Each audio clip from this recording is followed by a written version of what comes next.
Alright guys, the Iceman here on the Iceman's Return YouTube channel. I know it's been a while.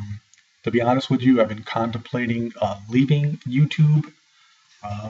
You know, it just right now it just seems like there's just I don't know.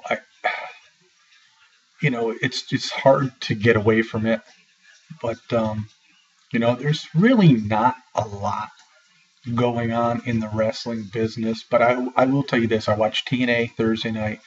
I enjoyed it, that was their go home show for um, lockdown tomorrow. But so I figured I would do my predictions for lockdown. So we'll get right into it. All these matches are in a steel cage, so everybody should realize that. We have Christopher Daniels, Kazarian, and Chris Sabin versus the Great Muta, Sonata, and Nakanui, Japanese guys.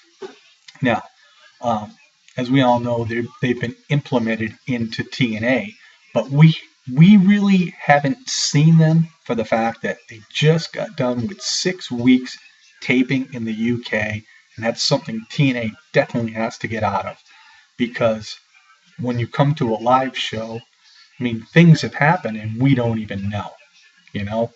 So, anyway, this should be a pretty good match.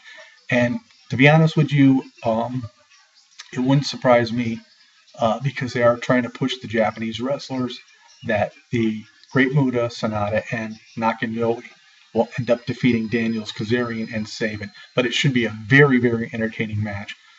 All these wrestlers all have a lot of talent.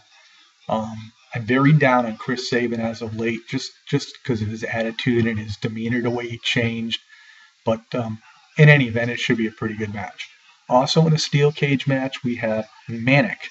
Yes, see, Manic's back, but they're in the UK with all the tapings. Manic wasn't there yet, so we didn't know. Against Tiger Uno. Another good match. Both of these wrestlers are, very talented. Um, you know, Manic has been, one of those guys that just can do a lot in the ring. And I think the outcome is going to be where Manic's going to come out on top in this one, and it should be a very, very, very good match. Now, Mr. Anderson going up against Samuel Shaw. As we've noticed, we haven't seen Bully Ray. I don't even know if he's with the company anymore. He's left. He's on vacation. I don't know. But anyway, the last few weeks they talked about, you know, they've had some confrontations with Shaw and Anderson. Obviously, Samuel Shaw with the obsession of Christy Hemme. This should be a pretty good match. I like the way they have Mr. Anderson and his character now. I mean, this is probably one of the best times with Mr. Anderson, that I've really, really enjoyed. In the past, it was just, it was the same old thing all the time. But I like the way he comes out with his jeans and everything else. And, he just got that different demeanor. And this should be a very interesting match. And I'll be honest with you, I don't know what's going to happen in this match. I don't know whether Christy Hemme is going to maybe distract Shaw outside the cage and, Anderson end up defeating him or not. In any event, this is one of those matches I'm not sure who's going to win. Obviously, we'd want to see Mr. Anderson win, but Anderson already has established himself. Shaw is an upcoming wrestler, so it wouldn't surprise me if Samuel Shaw comes out on top of this match. So, last man standing match in a steel cage again, James Storm and Gunner. Now, this is going to be an interesting match because these guys have been feuding since Gunner got the briefcase away from James Storm.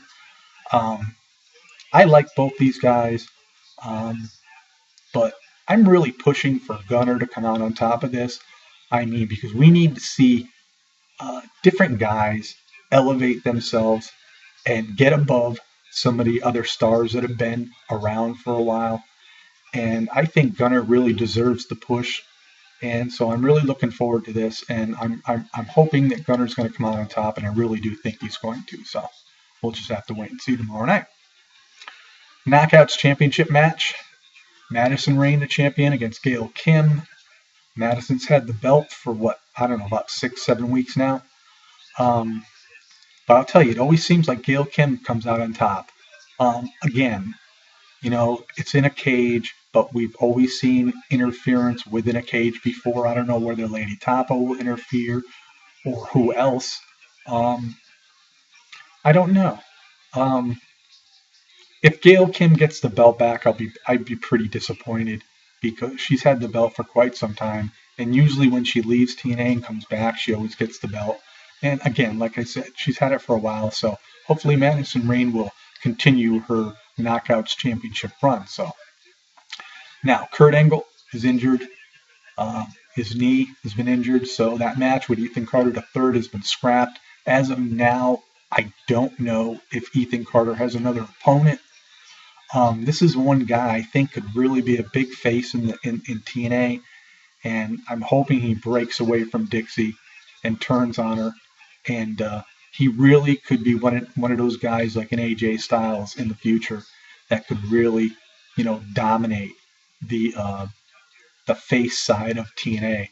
And I'm hoping he does that pretty soon. We'll just have to wait and see what happens there. So, all right, Lethal Lockdown, Team MVP with Jeff Hardy and the Wolves against Team Dixie's Bobby Roode, Austin Aries, and the Bromance. Now, a lot of people are thinking that Roode's team's going to win and Dixie's going to retain complete control of TNA. I think otherwise. I think something's going to happen here, and I really do think, because, it wouldn't make sense for MVP to come into TNA and try to change things and get beat. So I really do think something's going to happen, whether Bobby Roode, turns on Dixie or whatnot. I don't know, but I do think Team MVP is going to come out on top of this match. Like I said, a lot of people don't believe this is going to happen. I myself do. I really, it just really wouldn't make sense for Team MVP to lose. So, that's my pick there. Now, with the TNA World Heavyweight Championship on the line, Samoa Joe going up against the champion Magnus. Magnus is going to have one of his toughest tests to date. Now, without any interference, I truly believe that Samoa Joe can capture this belt. But I do believe some way, somehow, Magnus is going to end up retaining this belt. I think it's going to be a great championship match. I'm glad that Samoa Joe has the opportunity to go up against Magnus. And be quite honest with you, TNA's roster is very thin. They don't have too many faces. So this match, there wasn't much to pick from, to be honest with you.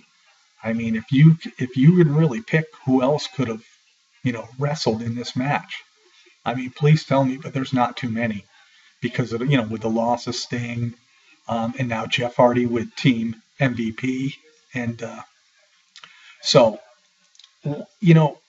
here's the thing, with Ethan Carter III not on the card as what I know right now, could it be possible Ethan Carter somehow ends up screwing Magnus and Samoa Joe gets the belt?